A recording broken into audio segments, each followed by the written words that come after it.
আজ খসড়া ভোটার তালিকা প্রকাশ পেয়েছে, যেখানে 58 লক্ষ নাম বাদ গিয়েছে। এবার জানা যাচ্ছে মুখ্যমন্ত্রীর ভবানীপুর কেন্দ্রের মিত্র ইনস্টিটিউশনের 207 নম্বর বুথে বাদ পড়ল নাম 127 জনের।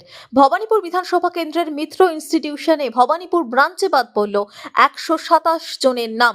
অন্যদিকে শুভেন্দু অধিকারীর কেন্দ্রে 79 নম্বর বুথে বাদ পড়ল 11 জনের নাম। নন্দীগ্রাম বিধানসভা কেন্দ্রের নন্দনায়কবার প্রাইমারি স্কুলে বাদ পড়ল 11 জনের নাম। এটার মানে হচ্ছে একটাই পরিষ্কার, যে উত্তরটা আপনি জানতে চাইছেন, যে সেখানে স্বচ্ছ ভোটিং হয়েছে শুভেন্দু অধিকারীর মহাশয় নিজের বুথে, আর মমতা বন্দ্যোপাধ্যায় নিজের। আমরা তো জেনেছিলাম যে পুরো ভবানীপুর বিধানসভাতেই সামগ্রিকভাবে প্রায় 50,000 নাম বাদ গিয়েছিল।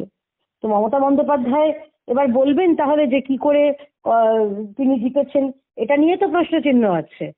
আর মৃত ভোটার বা শিফটেড ভোটার নিয়ে এই রাজ্যে আমরা দেখেছি যে কিরকম ভাবে একটা হাস্যকর জিনিস তৈরি হয়ে গেছিল। 2208টা বুথে দেখা গেল যে কেউ মরেইনি গত 23 বছর যাবত, কেউ সরে যায়নি, কেউ মরেনি, কেউ সরেনি, কেউ বাড়ি করে অন্য জায়গায় চলে যায়নি।